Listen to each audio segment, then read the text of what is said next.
Morgana Rae is an internationally known life coach, author, and speaker. Her program for attracting wealth has landed her appearances on ABC TV, PBS, NPR, the Wall Street Journal Online, among others. Morgana is the author of Financial Alchemy, 12 Months of Magic and Manifestation. We're going to be talking about the book and about some special offers Morgana has for you. We're happy to welcome Morgana Rae to Chief for Yourself. Happy New Year and a happy abundant year to you, too. Great to have you. Thank you. I know you're dealing with money and how to manifest money and all the wonderful things in life, but life wasn't always an easy walk for you, was it? You had some very, very tough row to hoe, well, not too many years ago. Tell us about that. Well, it's to me like the great cosmic joke that this has been my area of success and fame and fortune, and I'm living this really, truly blessed, outrageously abundant life, materially and relationship, emotionally, all of it, spiritually. And 10 years ago, making money was the one thing that I could not do, even with the Ivy League education. Anybody who was promised that if you get good grades, go to a good school, you'll make lots of money, it's a lie. At least it was for me. And I had the fancy schmancy coaching certification. I had this stack of testimonials, the website, the brochures, the vision board, the millionaire mindset. And 10 years ago, I was struggling to make $100 a month. Top that. And it didn't make sense. I was working with coaches, I was taking classes, and it was so frustrating and frightening and just I was in such rage and despair. And I could not find my answer. I was taking everybody's program and great student and seeing no results in my material life. And because of that, I needed to come up with something that wasn't out there already, something that would work for me, because I was just like, the big law of attraction failure. That approach did not work for me. So what was born out of that experience is something that I call financial alchemy. And alchemy is, my definition of alchemy is the transmutation of leaden human experience into gold, spiritual gold, material gold. And it was through my journey of finding the hidden reasons that I was repelling money that made no sense and was completely unconscious. And then changing it by making money a person, a real person. There are great teachers who are talking about relationship with money, and they say money is energy, which is true, and they say money is a tool, and it's true, and money is an exchange of value, all true. And I don't know how to have a relationship with any of that, but I do know how to have a relationship with a person. And so when I discovered 10 years ago that if my money was a person, my money was this horrible, terrifying, mean, dirty person who got in the way of everything I wanted to have, do, and be, and hated me and was going to destroy me. I had no conscious awareness of that until I imagined money was a person. And when I saw who that money was, suddenly everything made sense for the first time in my life. And I knew I had to change that relationship. And again, because it was a person, I know how to change relationships with people. So I got rid of the money monster and met the total opposite and embarked on this kind of fairy tale romance with the most sweet, loving, adoring, and romantic money honey, I call him, who constantly calls me and directs me to my highest good, sort of demands that I value myself and that I honor my values. And the more loving I am, the more I prosper. Now, you tried all the usual methods, didn't you? The affirmations, the vision boards, and all of that stuff. Did any of that work for you? Apparently, that was more frustration than anything else. Oh, John, I still have my vision board. It is still the best vision board ever. And and and actually everything on it eventually came true, but didn't at that time because here's what I believe. Because I've had 10 years to experiment with this myself and coach thousands of clients, and I learn more from each client than I could have ever known from what happened to me. Because, like, the day after I changed my relationship with money, 4 people hired me at double what I'd ever charged before, and they just kept coming. And I didn't really know what I had done until I tried to recreate it with other people and just kept and didn't understand why it wasn't working. And it was this wonderful laboratory few years of just trying things out and discovering the specific elements and breaking it down into 6 steps to make it work for others. And that's what I put into my book. Money Monster it seems like a pretty imposing figure. I don't see a really meditative approach to this work. Does meditation ever enter into the work with a Money Monster? Well, I always say, do whatever works for you. For the Money Monster part of the process, I don't think that being in a relaxed, peaceful state is going to get you any good results. What I really want to do is stir things up and create a polarity, kind of like a slingshot. Alchemy, the first step of alchemy is called negredio. I'm stealing this from classical alchemy. Negredio is Latin. It goes back thousands of years. And negredio is the blackening. So if there's a problem, it's not an accident. If you are not making enough or holding on to enough money to feel safe and happy and well fed and free, then subconsciously you have very, very good reasons to repel and protect yourself from money. It is never an accident. So what we want to do is the first step, the blackening, find out what you're protecting yourself from and then personify it as a monster that is all bad. And the person with the biggest, baddest, scariest, most all evil monster wins, because the bigger and badder the monster is, the bigger and better the money honey is. We want you to feel things. We don't want this to be an intellectual exercise, because the more you feel it in your body and your heart, the more we're rewiring your subconscious to have a completely new relationship with money that will produce totally different results in the world.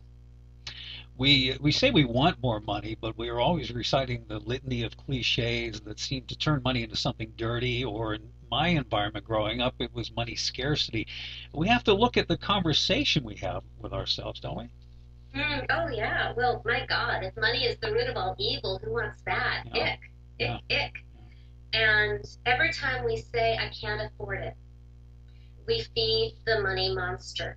He's the gatekeeper who keeps us from living our dreams.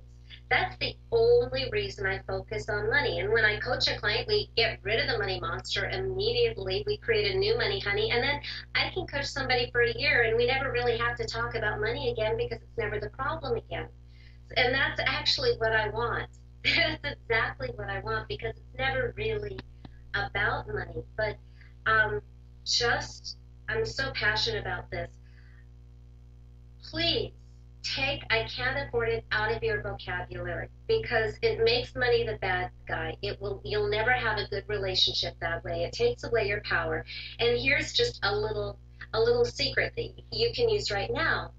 Instead of saying I can't afford it, you can say it's not a financial priority for me at this time. And it's so powerful to say that and to own that. And you can actually feel it physically. And it will change the way you experience life. To just say, you know what, I love your product, I love your service, and it's just not a financial priority for me at this time. Words are very powerful. Yeah, you really have to reinforce that. Do you see different money issues or different reactions to money issues, women as opposed to men? Is it a whole different ballgame? Yes and no. I don't know who has the more painful time of it. I'll go back and forth depending on who I'm coaching. For women, because we're raised on Disney movies and raised with this need to feel protected in the world, we are so much weaker. The world is a very scary place. And when we are in survival mode trying to make money, we can become kind of masculine and hard and defensive. And so not only are we feeling scared for our survival, but it's also showing up in our love life and our other relationships and all our feelings of unworthiness. And other stuff shows up like eating disorders. It's all rooted in the same underlying issues. So we women feel unsafe and then we don't let love in. And then for men, and sometimes I think it's even harder for men, because your manhood is measured by your pocketbook. And men, it's so hard for men to date when they don't have money because they feel like they can't protect and provide. And then the woman feels like they can't protect and they provide. And it's a castrating experience. Now, I know that men protect and provide in many ways besides money, and we can always make money. And what we want to do is slay that monster because men have such huge monsters.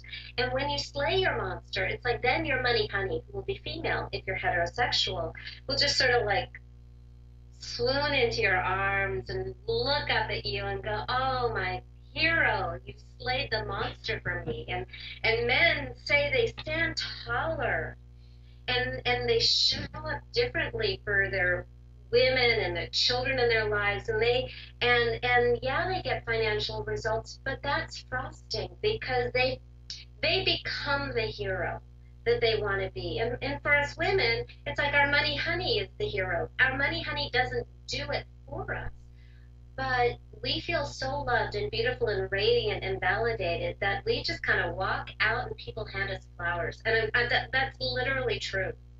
I was coaching a 76-year-old a few years ago, and she would walk down the street, and people would smile at her and give her flowers. Our guest on this Chief for Yourself is Morgana Rae, author of Financial Alchemy, 12 Months of Magic and Manifestation. When you work with men, are they kind of resistant? It seems like a guy would say, well, this is a very romantic kind of thing, and I'm a manly man.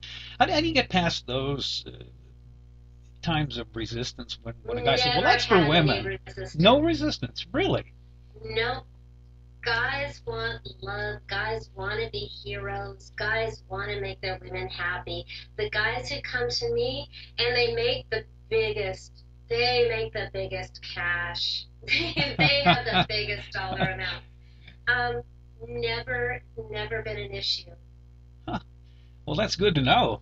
Guys are making some progress maybe on that And front because they've everybody always. has more sex, and guys tend to find that enrolling. So there you go. Can't argue with that. Yeah. If we're jazzed about changing our concepts about money and our spouse or plus one or whatever is not exactly on board, how do you approach that? I love that question. Focus on your own relationship. If you feel good in your relationship and confident and sexy and happy and fear-free, that will rub off on your partner. They don't need to know the process you did at all. They will just pick up on your happiness. And your confidence is very, very attractive. Please do not try to change your partner. It doesn't work, it's disrespectful, and it's not necessary. I would just say focus on your own relationship and love your partner. That is what I have seen work. And that has saved so many marriages, so many relationships. If you're happy and it's working for you, your partner it's going to start to rub off. And you do not need to fix your partner. Yeah, that reeks of dysfunction right there. So you don't want to be doing that. You got to take care of yourself first. That makes sense. If your client or your reader is really strapped for cash and needs it right now, um, is there a way to get them to sort of start the ball rolling, to turn things around a little bit right quick to get maybe some fast money?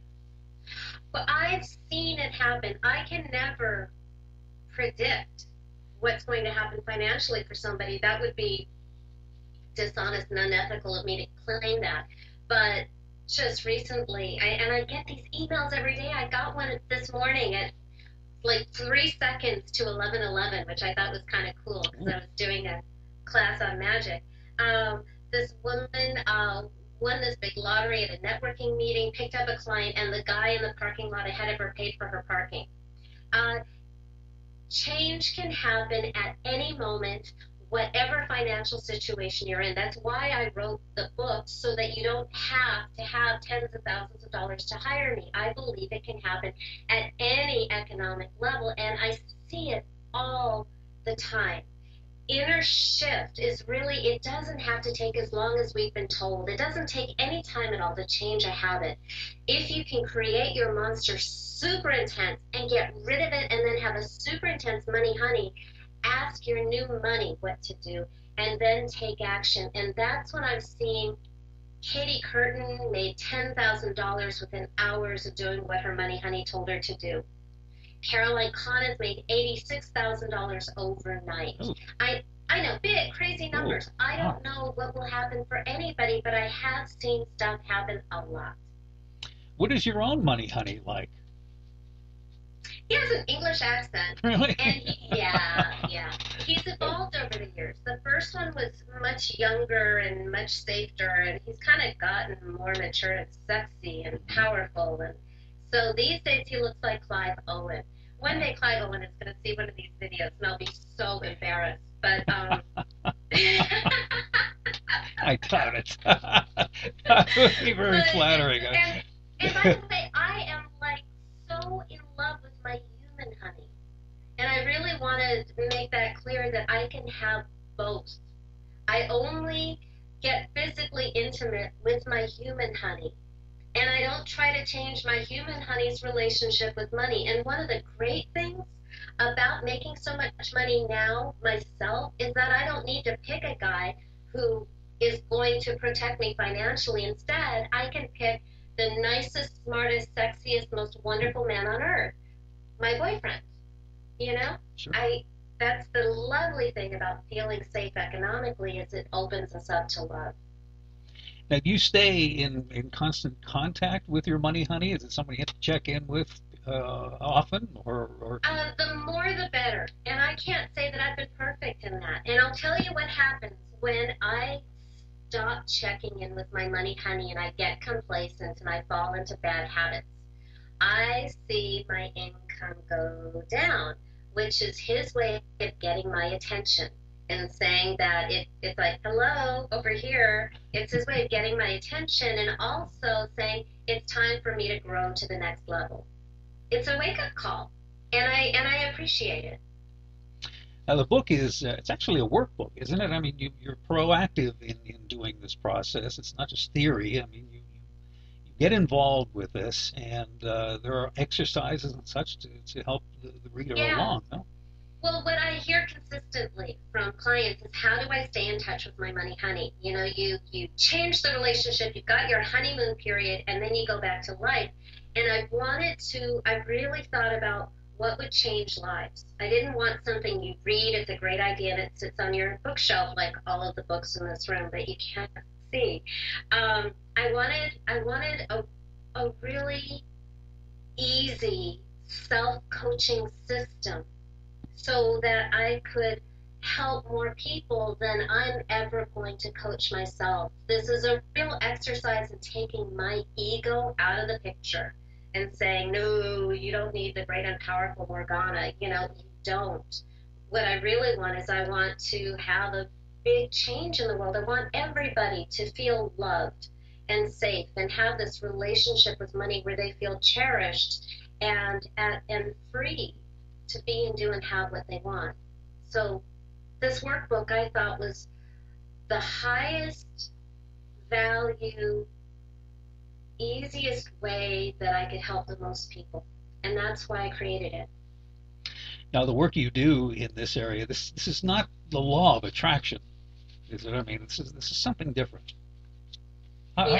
Explain the difference between because it seems like, you're attracting by way of the law of attraction. Well, it's funny because I'm like really close friends with all these law of attraction teachers, and I'm not a law of attraction person. No. I've had horrible things happen when I was super happy, and and I've had wonderful things happen when I've been in the pits of despair. So I think that there's more nuance. I really believe in turning lead into gold and finding usefulness to everything. And I don't believe that if you are always vibrating positively, you'll only attract positive things. I think things happen, and it's what we do with it. So if you can have a great relationship with money when your bank account is at zero, if you can snuggle with your money honey on the couch and take a look at the worst possible situation and feel free of fear and see the possibility and the opportunity to create something out of nothing, that is worth so much more than any dollar amount. Uh, how many times has Donald Trump gone bankrupt? And Richard Branson is really the consummate example of somebody who's been able to create stuff when he has nothing. And so my wish is that you have resourcefulness and a tool to respond to anything, to create magic and manifestation no matter what. Now, of course, we're talking mainly with male-female relationships here. Can you also apply this to a business pursuit? How would that work in the business world? Well, and I also want to say that I'm talking as if everybody watching is heterosexual, and this is, it's gay, lesbian, transgender, pick the gender of your choice. So, the money honey isn't really about money. It's about uh, fundamental human issues of worthiness and love and safety in the world. And when we get and own our real worth, we calm down, we get smarter. I love studying brain science because I had my own head injury 30 years ago. Uh, our genius becomes available to us in the frontal lobe when we feel safe and we calm down and we're at peace and we're happy. We become attractive to other people. We become attractive to clients. We become brilliant and creative and resourceful, and we become attractive to money. And the more you become creative and resourceful, the better, because it's the point is not to sit on the couch and say, money, I want this, and have money do that for you. That's not what this is about. Instead, it's money, what do you want me to learn here? Money, I'm feeling anxious. What do you want me to do so I can feel less anxious? Or money, what do you need from me so that you can stay with me the way you want to? And so I'm always taking responsibility for the relationship in a relationship where I feel loved and cherished, which is different than, this kind of money saying, oh, you're just such a mess up and you have to work harder and all that, like, stuff that has nothing to do with your money, honey. Is there such a thing as a time frame for this to start showing fruit? I mean, or is everyone different? I would think so. Yeah. I would like to say, because I think it's a useful belief, that it happens at the perfect time for you. I believe that we struggle with something until we milk every drop of value and learning from the problem, and then when there's no more value to it, we can let it go. That's why I ask my money honey if I'm having a bad month. And a bad month now is better than a good year used to be. Uh, but I'm frustrated. I'll go, well, what do I need to learn here to stop struggling with this? And it always grows me. It always grows my capacity to be happy and productive. And again, I don't want us to be sitting on the couch waiting for the money honey fairy to do our lives for us, because that doesn't evolve us and it doesn't work. In your work, in your travels, what is the biggest issue that you've seen, the biggest blockage to money success? What is it that really holds people back? Is it an esteem issue? Is it a a religious issue. There's a lot of different things you can look at. What is the biggest? I believe it always comes back to worth, love, or safety. When I was in Australia, I met a gentleman whose father had committed suicide when he was a little boy, and I knew in that instant that for him, money had murdered his father. And when I suggested that to him, it was like a light went on above his head, and he said, "Oh my God, Morgana, I've taken all of the Robert Kiyosaki, Tony Robbins, Harv Eker, Christopher Howard classes, and I could never figure out why I couldn't change my relationship with money until now." And then we walked back to the seminar that we were taking, and he found $20 on the ground. So he was already, it has to be safe, and we have to feel like we can allow it. As long as it's a monster. I've had very wealthy clients, and I've seen the pain money causes when there's a lot of it, and you become the bank, and people want to use you instead of love you. So we're not fools when we're protecting ourselves from money. But what we need to do is we need to change the relationship so that we can have a good relationship with money. And then naturally we have strong boundaries, and we filter out the people who don't love us. And that client, by the way, when she came into that wealth, and it came suddenly and unexpectedly, she thought it was a gift, and then it became a curse, and it killed all of her relationships, especially romantic. Men either wanted to use her, or they didn't see why she would need them, and it was this deep grief for this beautiful, feminine, goddessy woman. And when we changed her relationship with money, soon after that, she met the hottest, sweetest Buddhism professor who didn't care about her money, and they have been together for years, and they're engaged, and it's just a different world. Now you have something coming up in just a few days from now. January 23rd is actually the launch of the book, the Amazon launch. Tell us what's going to happen on that day and what we can find, what we can get when we go to your website. Here's the secret. My book is out now on Amazon because we had to put it up early so that it would be in stock for the launch day. But if you buy it on January 23, we want people to buy it on January 23 because I thought it would be fun to see if I could get to #1 on Amazon. And that was an excuse to basically throw a party. So I reached out to my coaches, my teachers, my heroes, and my friends.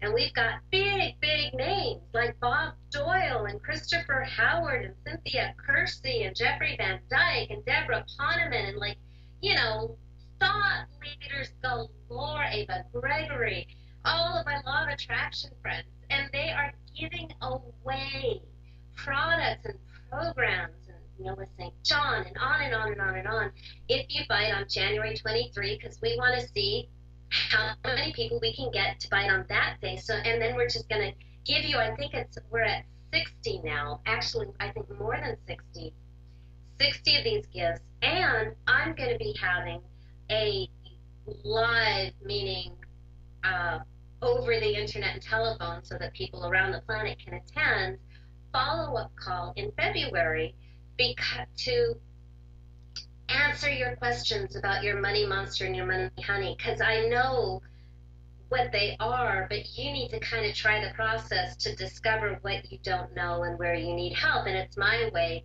It's like this rare opportunity to get immediate coaching, have your questions answered, and I'm going to teach you how to use the book. So I go to morganarae.com. That's my website, and my last name is spelled R-A-E. So it's morganarae.com. And if you click on the button that says book launch and give me your name and your email address, and of course I don't share it because that is sleazy, creepy, icky, and we'll email you the day of the launch with all the link and the directions to get all the extra stuff, and you'll be part of my alchemy family. With all you've learned about wealth attraction, is there one outstanding or encouraging point we can keep top of mind as we go through this process of change? Yeah, it's a dynamic relationship. You don't have to be perfect, but you do need to want this relationship. You want to show money that this is a priority to you, and it needs to be based on love, or you've got this conflict. So